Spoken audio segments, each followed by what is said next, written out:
Líbranos de todo malo, Señor, dónanos paz de día aquí. Ayúdanos con misericordia para nos quedar siempre libres de pecado y proteger contra toda tribulación, mientras nos aguarda venida glorioso de Jesucristo, nuestro Salvador.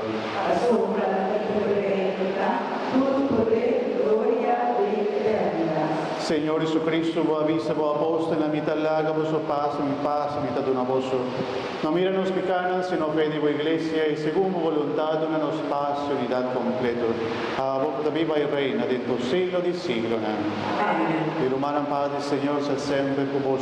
Y tu espíritu. Como humana de Cristo, que no desea otro paz.